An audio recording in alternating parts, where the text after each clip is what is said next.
I think perhaps the 95 team, maybe one of the differences between the 95 team and the 91 team was that the 95 team hadn't played as much together as a team. 91, we'd come through probably 3 years together, 88, 89, 90, maybe even 4 years.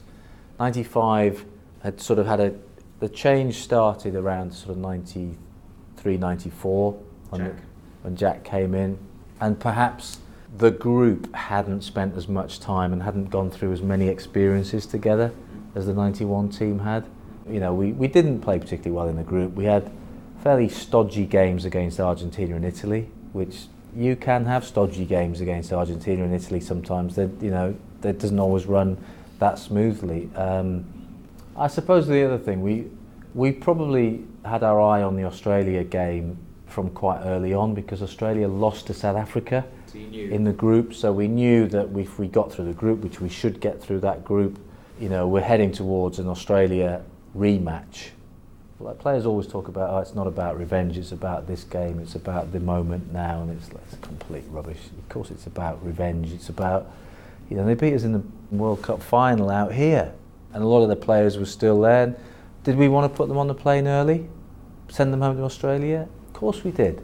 Your drop goal, one of the iconic moments of World Cup history. Just talk us through the lead up to it. It would have been a great game. It had been a really tense, must have been a horrible game to watch at home, because it's not so bad when you're in it, because you can't, you know, you're thinking about what happens in the next 10 seconds, but it just was nip and tuck. It was, I think the scoreline virtually went 3-3, 3-3, 3 all the way through, and it finally got to 22 all, and the clock was pretty much down. We got a penalty deep in our own, sort of around our 22, and Catty kicked for touch. So he pushed the ball up to about their 10-yard line, our line out. And yeah, we pre-called it on the way to the line out. So Brian was going to throw in, Baif would take it, they'd drive it as far as they could, and then the clock was virtually up, so it was, you know, well, just hit it and hope. Did you know straight away? I did actually, yeah. Only because I don't think I've ever hit a drop goal as sweet as I hit that one. In all the drop goals I hit, it just, whether it was adrenaline, whether it was the moment, whether it was, it just, as soon as I hit it, it was still going up when it went through. It was almost like there was something extra in it. It just flew, and I just knew as soon as I hit it that it was on its way. A week later in the semi-final, you'd face New Zealand, an inspired New Zealand team with an incredible player on the wing, Jonah Lomu. Is there anything that you could have done in hindsight to have stopped him? It's very difficult sometimes to say, well, what else could you have done? I mean, he sort of ran over Tim Rodbury, he ran over Will, he ran over Mike Catt. Oh, look, he was on fire in that World Cup. He was a phenomenon. He was an absolute phenomenon in that World Cup, and we probably didn't do enough on him. You know, we sort of, we felt that our defensive system, we felt that our defenders would cope with him. We had a pretty good defensive record, you know, but we got it wrong, to be honest. You know, whether we could have done anything massively different and changed the course of that game, I'm not sure. But I think in that, you know, in that first half, we were under the cosh. We bounced back in the second half, but it was... You won the second half, actually. We did, yeah, but I mean, it's no good winning a second half, is it, when you get smashed in the first half? That 1995 World Cup, at the end of it, rugby had changed, hadn't it? It was the biggest World Cup. The Rebel Circus was starting to sign players up. Rugby then went open. The IRB declared it an open game. I suppose sort of the writing was on the wall.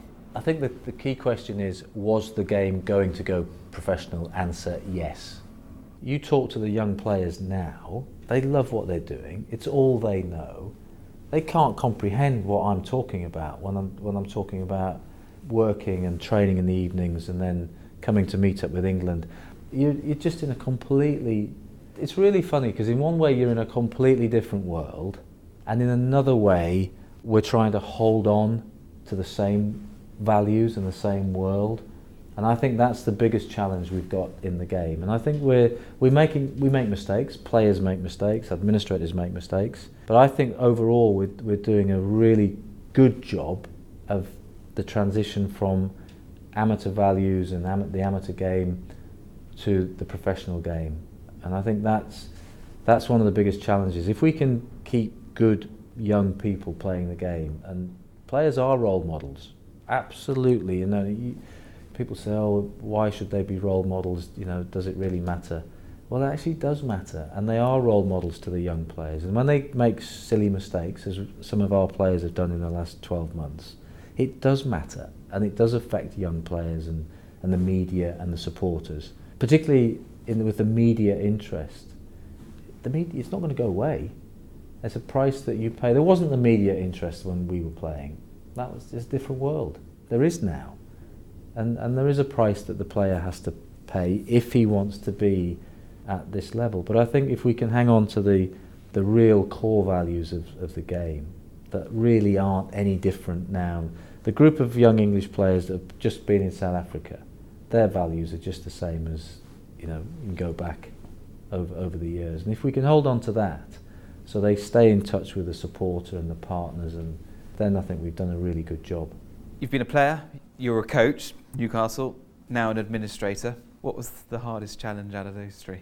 Well, the last 12 months has been fairly challenging, as you can imagine, from an administrative point of view, and a sort of where English rugby has found itself in the last 12 months. Look, there are different challenges at different times of your life. Being at Newcastle as a coach and a player, nearly getting relegated in 2003 was pretty tough.